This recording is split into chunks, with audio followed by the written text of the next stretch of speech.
Hello बच्चों।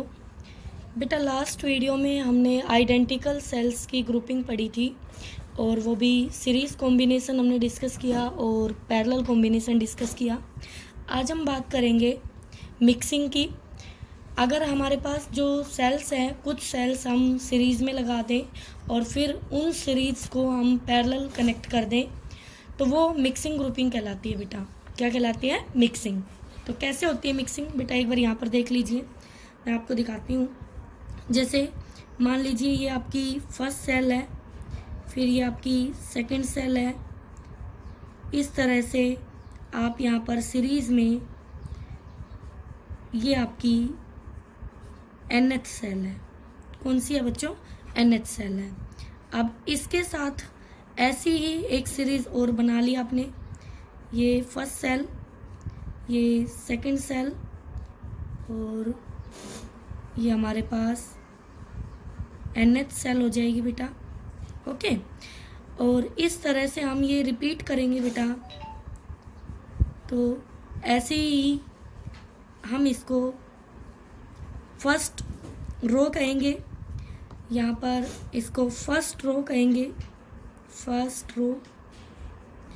ये second row और ये हो जाएगी आपकी mth रो। कौन सी हो जाएगी बेटा? mth रो। तो यहाँ से इसी तरह से इस वाली सीरीज़ में भी हम कितनी लगा देंगे? n सेल्स कनेक्ट कर देंगे। आपको ऊपर सर्किट भी दिखाई दे रहा होगा बेटा। तो अब इन सब को हमें पैरेलल करना है, तो इनके एक एक टर्मिनल हमने सेम पॉइंट से कनेक्ट कर दिए हैं और अब इसको हम एक्सटर्नल लोड यानी कि एक्सटर्नल रेजिस्टेंस R से कनेक्ट कर लेंगे। ठीक है बच्चों? तो बेटा जी ये हो गया आपका एक्सटर्नल रेजिस्टेंस R। ओके, अब देखिए बेटा, अगर मैं यहाँ से कहूँ कि जितनी भी सेल्स है सभी का EMF E है और इंटरनल रेजिस्टेंस R है, तो हमारे पास यहाँ पर इसका EMF E बेटा यहाँ पे हमने शो भी कर रखा है। तो इसका EMF E, इसका E, ऐसी n सेल्स है। तो यहाँ पर पहली वाली सीरीज़ में EMF कितना हो गया? NE। ऐसे ही दूसरी वाली में NE, ऐसे ही mth वाली में बेटा NE। तो NE NE NE ऐसे m बार आपने NE को पैरेलल में जोड़ दिया है। पहले देखो सीरीज को सोल्व किया, पहली सीरीज में NE, दूसरी में NE, तीसरी में NE। ठीक है, और अब ऐसी सारी EMF को आपने m बार कनेक्ट कर दिया पैरेलल में। तो पैरेलल में आपको पता है EMF सेम रहता है, यानी पोटेंशियल सेम रहता है। तो मैं यहाँ से कह सकती हूँ कि जो हमारा इफेक्टिव EMF होगा, E इफेक्टिव होगा बच्चों। क्या बेटा जी? वो NE होगा। बिल्कुल मैम, NE होगा। ओके बेटा, अब सुनिए, अब सीरीज में इसका रेजिस्टेंस R, इसका R, इसका R, ऐसे पहली सीरीज में रेजिस्टेंस कितना हो गया बेटा? NR। दूसरी वाली का भी NR, लास्ट में mth वाली का भी NR। लेकिन ये जो NR है, ये NR, ये NR, ये NR, ऐसे कितने NR है जो हमने पैरेलल में कनेक्ट किए? m बार। कितने हैं बेटा? m बार। तो इंटरनल रेजिस्टेंस जो इफेक्टिव होगा, क्या वो आपका NR, ये एक सेल की वैल्यू हो गई जो पैरेलल में जाएगी, और m टोटल सेल्स है पैरेलल में, तो ये इफेक्टिव आपका R आ गया। तो total resistance of the circuit क्या हो जाएगा बेटा?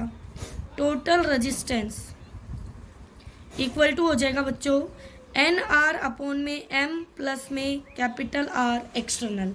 ये इसके साथ सीरीज में जाएगा फाइनली, यानी इन सब को रिप्लेस करके एक रेजिस्टेंस आएगी, इन सारी सेल को, वो आएगी NR/m। एक सेल जिसका इंटरनल रेजिस्टेंस ये होगा और EMF NE होगा, और वो R एक्सटर्नल के साथ कनेक्ट होगी। तो total resistance of the circuit आपका ये आ जाएगा। ठीक है, उसके बाद बेटा क्या आप करंट निकाल सकते हैं सर्किट का? देयरफॉर करंट का वही फॉर्मूला, टोटल EMF अपॉन में टोटल रेजिस्टेंस।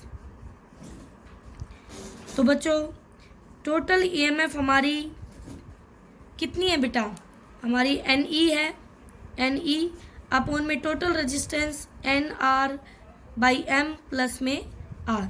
ये आपका आ गया है करंट का expression for mixing grouping.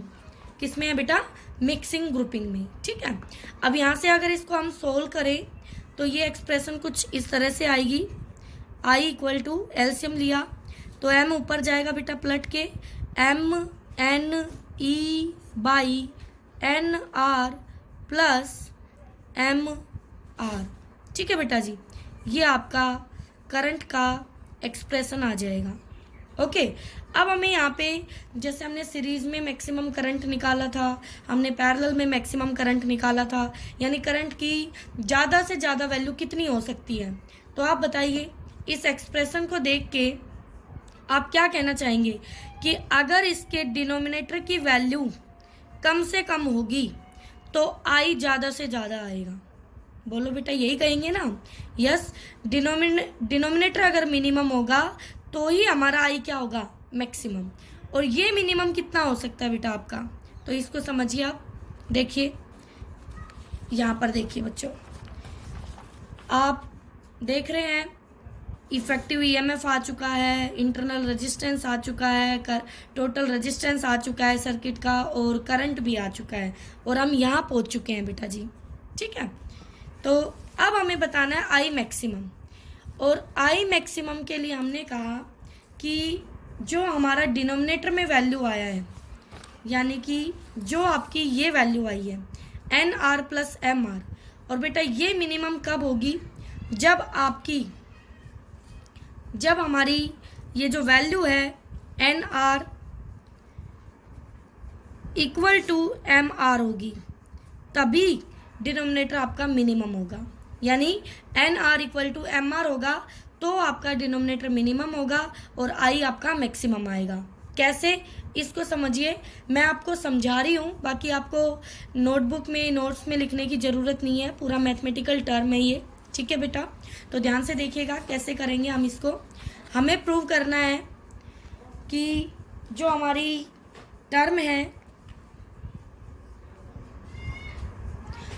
M R plus N R, इसको हमें मिनिमम दिखाना है बेटा, ये मिनिमम दिखाना है।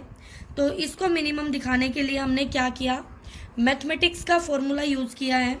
क्या M R plus N R को मैं ऐसे लिख सकती हूँ, यानी अंडर रूट इसका, फिर माइनस अंडर रूट ये वाली टर्म, और इसका होल स्क्वायर, प्लस में 2 times under root this value, under root this value multiply में।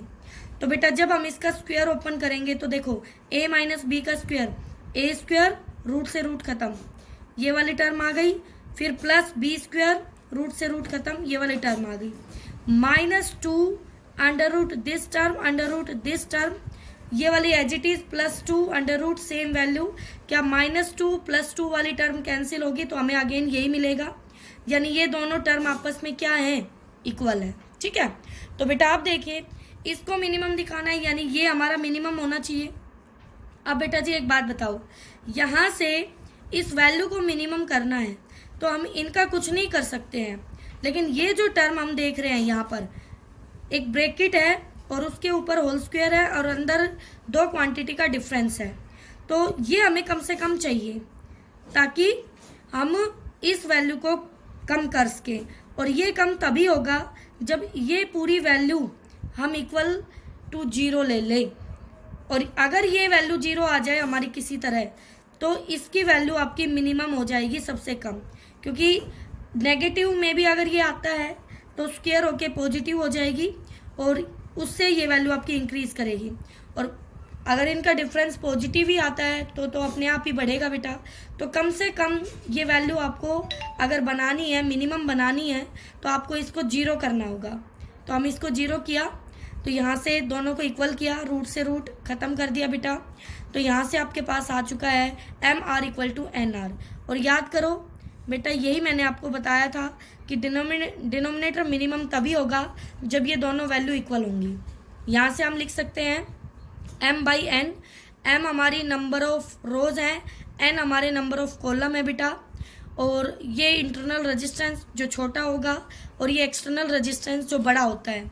यानी आप इसको ऐसे याद रख सकते हैं कि M/N MN ऐसे आता है, MN छोटू बड्डू ऐसे। ठीक है बेटा, ये ट्रिक आपकी याद रखने की, आप ऐसे याद रख सकते हैं।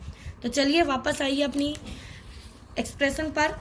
तो आप यहाँ पहुँच चुके हैं कि हमें मिनिमम कंडीशन मिल चुकी है ताकि आई हमारा मैक्सिमम हो जाए। तो हमारा डिनोमिनेटर दोनों टर्म इक्वल हो जाएगी तो हमें आई मैक्सिमम मिलेगा। तो ये कब है बेटा? मिक्सिंग में। कब है बच्चों?